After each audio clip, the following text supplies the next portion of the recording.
name is Claire and I work on the Fisheries Management Plan policy team in Defra. I'll just talk you through a little bit about the FMP programme just as a starting point. So since leaving the EU, the UK has had to develop its own rules for managing fisheries. The Fisheries Act 2020 provided us with the framework for us to manage our own fisheries as an independent coastal state outside of the EU Common Fisheries Policy. In 2022, we published the Joint Fisheries Statement, or affectionately known as the JFS. This sets out the policy framework for Fisheries Management Plans, or FMPs. This document is basically a collaboration between UK fisheries policy authorities, and it is aimed at conserving fish stocks and ensuring sustainability. The JFS establishes the structure for our domestic fisheries management here. This sets objectives and requires the publication of FMPs. It's all about looking after the fish stocks around the UK coast and helps to support our coastal communities and protect our marine environment. Our fish are like a national treasure. The JFS lays out how we're going to make sure that fish stick around for our fishing communities and the seafood supply chain now and in the future. So as part of our work to replace the Common Fisheries Policy, it's a government commitment to work much more collaboratively with the fishing sector and yourselves and all our wider stakeholders in the development and the implementation of FMPs. This is really important to us all so that we get the right plans for the right reasons. It is a big change and we know it won't happen all at once. It's going to take a long time and we will all need to develop new skills and new information to get the FMPs to work really, really well. It's the start of a long-term journey to improve the management of our precious fisheries. So what is the main aim? That is sustainability and conservation. We want to make sure that we're not overfishing, we're not harming the environment, and this is where FMPs come into it. So there are 43 FMPs that were set out in the table within the JFS, as well as the timetable for publication. It also sets out who leads, which authority is the lead authority for that FMP. So Defra are responsible for 15 of them. The slide on screen shows the timelines for development up until 2025. Some of you will recognise some of the FMP names. So what is a FMP? Just as a recap for those who may not know, FMPs are an international best practice for managing fisheries based on the best available science and direct experience from fishers. FMPs set out the plan for assessments of fish stocks or fisheries and actions to manage fishing activity sustainably. So now we're at the stage of developing our FMPs. Just remember that they're like the blueprints for how we're going to manage our fisheries. They set out the policies to assess the status of the fisheries' health and its sustainable management. Where appropriate, they can also propose actions to address wider issues in fisheries, and they're designed to meet the goals laid out in the Fisheries Act and the wider framework. Just think of them as your guide on how you can be involved in fishing sustainably and ensuring fair access for everyone involved. So to sum it up, FMPs are the plan for keeping our fisheries healthy and thriving, and the JFS document is like the rule book guiding us along the way. Each FMP is moving at different stages, as you know. The key thing to know is not all of these plans are a one-size-fits-all deal. It's all about taking a targeted approach. So we consulted on the first 6 FMPs between July and October last year. Those are listed on the screen there. The consultations to these received over 500 responses, and we ran online and in-person engagement events. We then reviewed the responses, amended the draft FMPs before publishing 5 of them in December last year. The 6th one will be published later on in this year. This year, as part of our continued work to replace the EU Common Fisheries Policy with our own domestic framework, we will be launching another public consultation on a further 5 draft fisheries management plans. The next 5 are also listed on the table, including cockles, North Sea and Channel Sprat, Southern North Sea and Channel Skates and Rays, and Southern North Sea non-quota demersal. and queen scallop. We will announce when the consultations are open and how you can have your say. We're also going to publish the Southern North Sea Flatfish Plan that I mentioned earlier. Finally, in 2025, we will be developing the final batch of FMPs from Defra, and these are what you're here to learn about today. Why 2025? So if you remember when we talked about the JFS and how it sets out the roadmap, it's all going to coincide with the report and the renegotiation of the Trade Cooperation Agreement. Every 6 years, we will take a good look at the JFS and see how things are going. And every 3 years, we publish a report on how well we're sticking to the plan and if it's making a difference to our fish stocks. So what happens next? So the FMPs propose actions and the fisheries management measures, but they do not implement them. The FMPs will need to be implemented through appropriate mechanisms. So these are such as bylaws, SIs and other voluntary measures. Whatever the chosen mechanism will influence the speed at which the measures can be implemented, as well as how they're prioritised. Our teams are working on this and will continue to work collaboratively with you and other stakeholders during the implementation phase of the FMPs. This will all need to be put into action over the next 6 years, but the process has already begun. We've got lots of tools for the job. Again, we're talking about things such as voluntary measures, legal rules and conditions for getting fishing licenses and bylaws. As you know, and we know, policy is very complex and we've got some hard work to do. So for the first round of FMPs, we identified over 160 gaps in evidence that we need to fill. To make this easier, we've been holding evidence workshops where stakeholders can talk through the details. And then in February, we've had an in-person event in London and followed this up with an online event too. So we'll be using all the comments and all the feedback gathered at the workshops to start developing a collaborative FMP evidence approach for the first 5 FMPs. The evidence gaps discussed in the workshops, as well as the evidence statements from the first plans, will be published later this year. We will keep you all involved. Want everyone to have a say, fishermen, scientists, environmentalists, because we want to make sure the plans actually work. Once everything's up and running, we're going to keep a close eye on how they're working. Are they doing what we've hoped? Are the fish stocks getting healthier? Are communities thriving? And we're going to assess all that. So in a nutshell, we've got a plan, we're putting it into action. And collaboration is key, and the process will continue for those plans being consulted on this year and the ones in development for next year. That is all from me on a bit of a background of FMPs. I will pass over to our next speaker, which is Alex. Thank you. Thanks.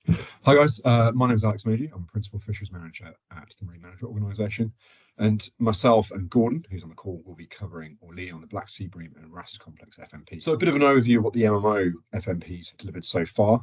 Back in 2022, we delivered the Channel Demersal Non-Quota Species FMP. And then moving on, we moved on to the North Sea Demersal Non-Quota Species FMP, and then the English Channel and North Sea Skates and Rays FMP. We're currently delivering 3 new FMP, so that's the Wrasses Complex, the Black Bream, and the Celtic Sea Demersal FMP. So the key people working on the Wrasses and seabream FMP, so it's Gordon, who's on the call, and myself, we're the project owners. We've also got Mark, who's going to be working on the working group secretariat and engagement lead. Julia, who's joining on Monday, she'll also be picking up working group secretariat for one of the other FMPs. And then we've got Kat, who is our fisheries officer and will be offering project support. So some of the key points we picked out as part of our scoping, which is sort of a stage of gathering evidence. So the Wrasses complex, it covers Ballan, Corkwing, Rockhook and Goldsinny. Previously, landings seem to be dominated since at least 2015-16 by the live wrasse fishery, which fish from that were destined for usage in the salmon aquaculture operations. However, it appears that fishery appears to be declining, although we do have data suggesting that there are underlying landings from bycatch and potbait usage. It's really crucial to note that these are important recreational species, particularly for shore-based anglers. However, we do have some intel to suggest that they are of interest to charters, particularly from a sort of species contest perspective. They appear to be quite widely distributed across English waters, but very much dependent on what habitat is there, favouring sort of rocky shore, reef, kelp beds, etc. And they tend to be quite key species within these reef ecosystems. They're also slow growing, and ballons are hermaphrodites too, which obviously a concern from a management perspective. Seems to be more of an inshore bias, and we don't have any stock assessments at the moment for either of this, well, for any of the species. On the black seabream, so from what we understand, the adults are migratory, and there are juveniles that recruit into estuary and coastal environments. Having spoken to some fishermen already, it seems that the adults are staying around for a bit longer than previously. There are targeted fisheries, commercial and recreational vessels during the nesting period, which is April to June. These species, or actually when they're nesting, are designated features of marine conservation zones and marine protected areas. We did have a historic pear trawl fishery. There's no stock assessment as far as we're aware. And also these are also hermaphrodites, so there's concerns around sort of specific targeting of males there. Well aware that we've had some requests from both industry and other government agencies around gilthead, just to say we've requested additional data and evidence on that. So we will be sort of assessing whether that's appropriate. So this is just a quick overview of the sort of stages that we take in developing our FMPs. As I mentioned, we're currently in the scoping phase, which sees us sort of gathering key evidence, key information on the species, identifying issues across each fishery, identifying key stakeholders, and developing our engagement plans. We then move into the management design phase, which is really all about evaluating what existing management is out there, but also kind of developing responsive management ideas. And what's really key is developing our understanding of what evidence gaps exist. We generally involve our internal colleagues there, but we speak to anybody that we need to. We then come out to engage, and I think with both these FMPs, we're taking a much more agile approach. So we'll be using sort of more online routes, but also hosting engagement workshops, generally because from what we understand, the stakeholders are quite dispersed in both fisheries. Again, happy to take information from those on the call on that. We then come into our refinement and drafting stage, which is bringing back together everyone's feedback and input from our engagement and using that to shape our ideas. And then it goes into sort of an internal quality review within the MMO and then Defra. Cool. So if anyone you're interested in getting involved in either of these FMPs, then you can drop us an email there, or get in contact with any of us within the MMO. Thank you. Thank you, Alex. So, hello, good afternoon, everyone. My name is Nicholas French, and today I'm going to talk to you about the Celtic Sea and Western Channel demersal Fisheries Management Plan. The MMO FMP team have been contracted as the delivery partner for developing this plan, and this will be jointly led by myself and Rachel Thirlwall. And our role as delivery partner will be to produce a draft of this fisheries management plan for consultation and publication in 2025. This is a joint plan between Defra and the Welsh Government, covering English and Welsh waters of ICES areas 7E, F, G, and H. The grey hashed area on the map on the left, and covers the following list of species in the scope of the FMP. Okay, so we're currently in the scoping phase of developing this fisheries management plan, where we're looking to draw together information and evidence on the FMP species. And in this, it is important that we recognise that this is a complex mix of species in a fishery operated by a range of gears, and these species are very important to quite a wide range of stakeholders. It's also important that we recognise that there is a wide range of existing and overlapping management already in place, and so the plan is to consider how we can best tie all of this together. And of course, given the nature of the species and the fishery that we're looking at here, we need to consider it and take an ecosystem and mixed fishery approach to the FMP development. So that would be our thinking in the development the whole way through. Our current plan is to look to engage over the summer, start off our engagement over the summer through the regional fishery group drop-ins, and utilising other existing forums to kick off our engagement. We'll also be looking to utilise online engagement methods, such as online surveys, to gather initial views, and then looking later down the line to utilise this as a tool to refine potential routes to management. And of course, there is considerable overlap with the Celtic Sea's Western Channel pelagic FMP, which you'll be introduced to next.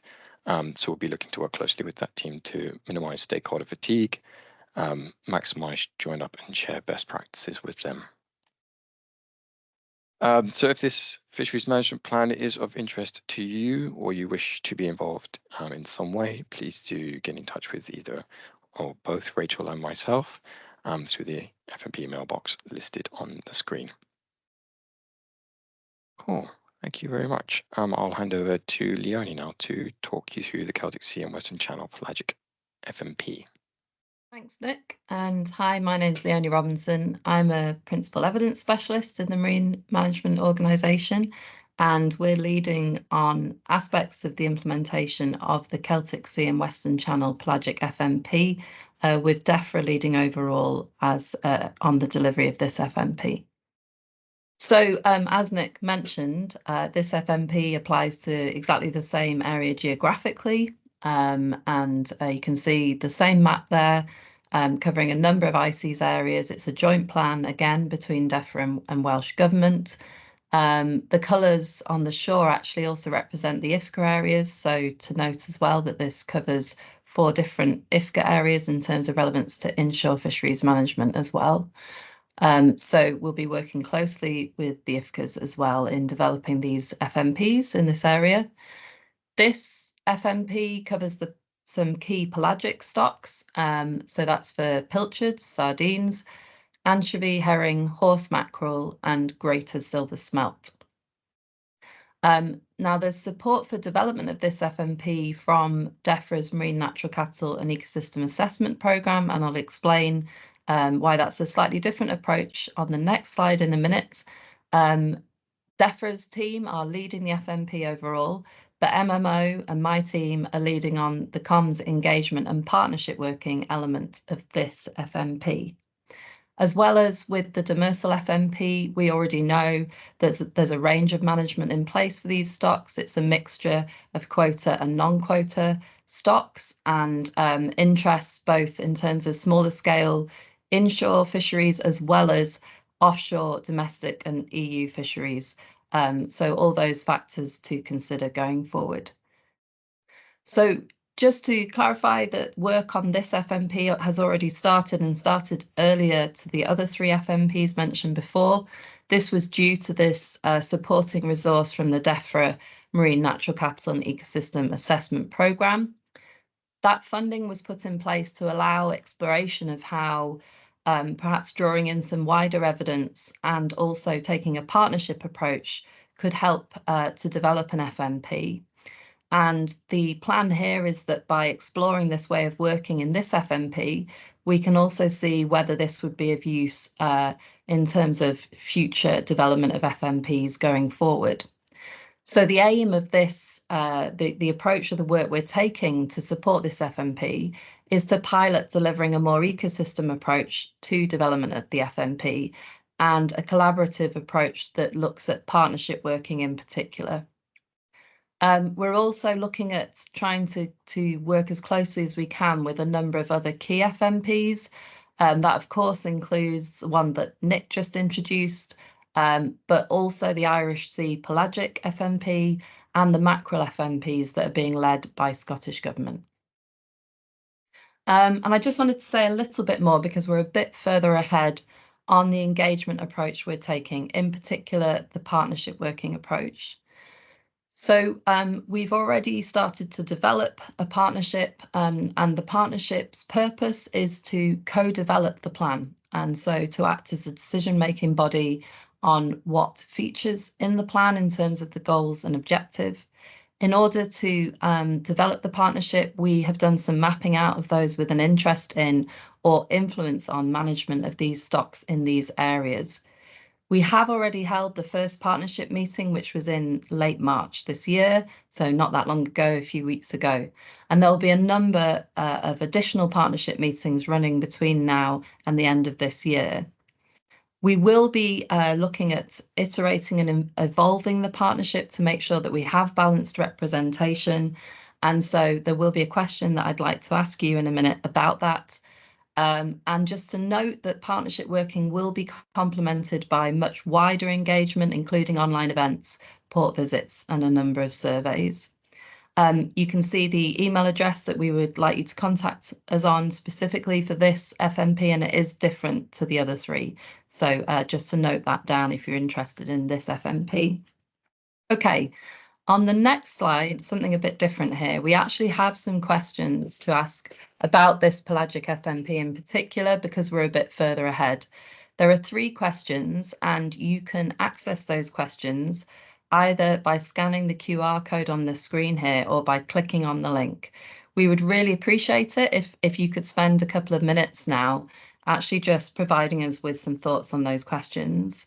And they relate to things like any issues you think of immediately that might require a focus in this FMP. And also we're interested in which groups, organisations or individuals you think should be involved in the engagement for this FMP, so that we can kind of check that against the work we're already doing on that. Excuse me. So just to show that the kinds of information that we'll get once people have added any answers is that the words kind of appear in a word cloud, which reflects the number of responses with the same words.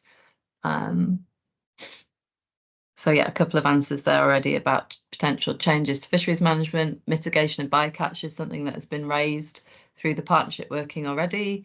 Presumably that relates to target species potential overfishing. We know there is some issues with sustainability of a number of the stocks for this FMP already that need attention. Are the other questions, do they have answers we can have a look at? Oh, priority issues, lots to look at there. Fabulous, yeah. So yeah, some of these other issues that might be of relevance to the area, like offshore renewables development. Offshore fisheries has been raised in the partnership, definitely, as you know, needing to consider that and how that affects inshore fisheries and vice versa. Are there sufficient measures in place? Yeah, what's management in the context here? What's relevant? The influence on tourism has been raised as really important for some of the inshore fisheries here, and that's something we are definitely going to pick up on in this FMP. Are the SACs, is that approach sufficient? Yeah, certainly we'll be looking at the conservation issues around that. Not sure what the issue around bycatch of elasma banks. Yes, certainly something that will be looked at. Bycatch in general. Okay, and the next one. Fabulous. Yes, some other and definitely there's some organisations or groups or areas actually that we haven't reached out to yet. So thank you for those. That'll be really helpful. Okay, so I think we can probably move on, but we'll keep looking at that, and thank you for your input on that, and we will continue our engagement. So I think the next speaker, that's our email address, yeah, and I'll hand over to Jess. Jessica, Hi. Thanks. Hi everyone, so my name's Jess. I work at ICF on marine environmental policy, and I'm one of the managers involved in the evaluation of the FMP programme. So the evaluation of the FMP programme was commissioned by Defra to help support the FMPs, and the evaluation is being undertaken, it's an independent process that's being undertaken by ICF, which is the company that I'm from, the Countryside and Community Research Institute, and HAL Marine Consulting. So the evaluation research occurs on a continuous basis, generating lessons so that adjustments can be made to help improve and support the FMP programme and the development of the individual FMPs. It will support future monitoring and evaluation of the FMPs as well. So it's ongoing and continuous to help provide learning throughout. So how's it been going so far? So we've been involved in supporting and evaluating the FMPs from the start, so helping support the learning for the first 6 FMPs and submitting findings and recommendations to Defra, and then continuing this as the new FMPs are being developed and being rolled out. And then we will also be supporting the implementations of the FMPs and learning from how effective they are as well. Thanks, Jeff. Thank you for joining us and attending this webinar. As I mentioned at the start, the recording will be shared with you as you book places, but that will also be shared on upcoming Defra and MMO newsletters. That will probably be within the next 10 working days. How do you get in touch with delivery teams? Obviously, the teams have put their contact details on their slides here, which you will be able to watch back. But if you go to gov.uk and look up Fisheries Management Plans on the policy page, those contact details can be found there as well, along with some of the details of the plans. So if you had any technical difficulties during the call, there is that way to get in touch with the teams. So just thank you very much for attending, and hopefully the teams will see you getting involved in the plans as they develop. Thank you.